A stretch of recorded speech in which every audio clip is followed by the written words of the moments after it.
Мен Роймен біргемін. Мен Роймен біргемін. Мен ертең барып шешіп алайыншы деп отырмын ғой. Жұмысқа барып, обедімді ішіп алып, қазір барып шешіп алайыншы деп отырмын. Жамболды звондап тұр ғой. 10 күн уақытыңыз бар, тез үй табыңыз деп. Ең соңғы шешем дегенде шешім шыққан, үй алған.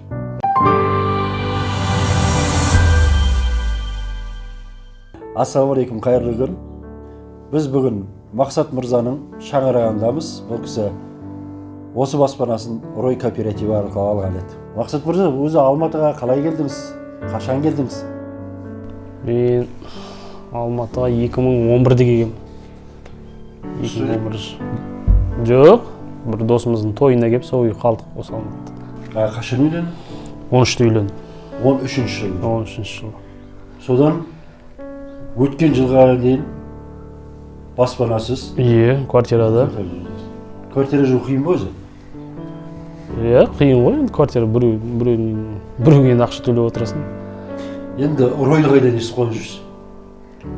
Ройды біз әйелім садикте бір кісілер алып төлеп жатқан, солардан естіп.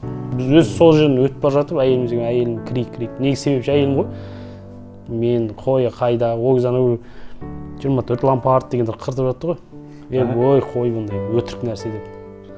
Соны әйелім қой, мен жүр крик деп. Договор толтырып, бір жинасап, банктен ақша шешіп жатырмыз.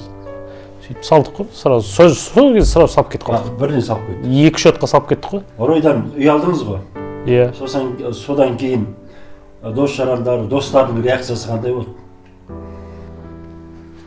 Иә, звондап, не нәрсе ол, қандай ол корпоратив негізі көп адам түсінбейді ғой былай.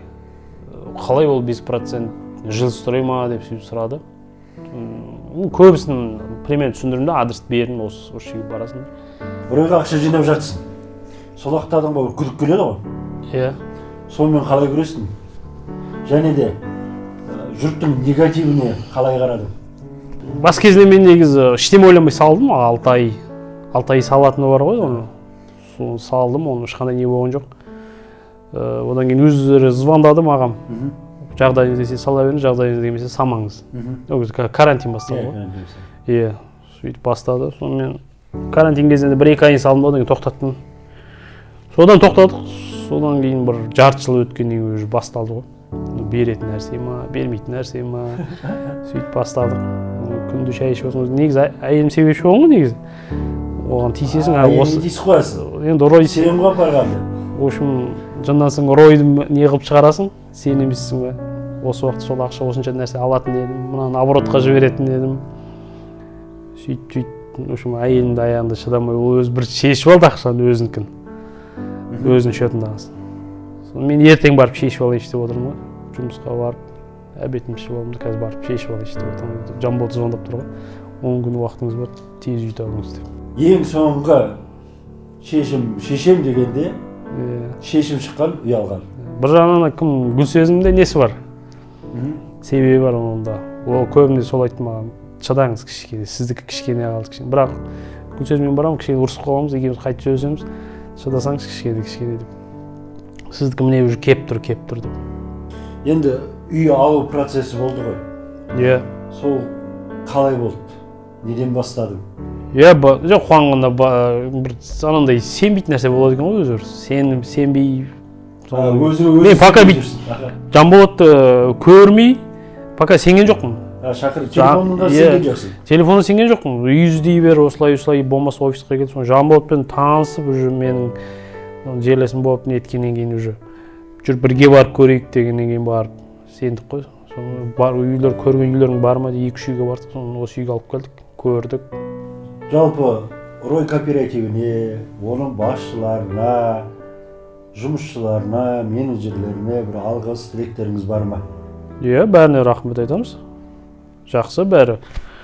Мен бұл негізі жақсы ашқан. Көбісі неге басқа тимей ешкім мойындамайды ғой бұны. Ешқандай адам. Қазір мысалы мен айтсам, мен айтсам, сен айтып шығар енді қазір. Басқа біреу осындай бар екен ғой сенбейді.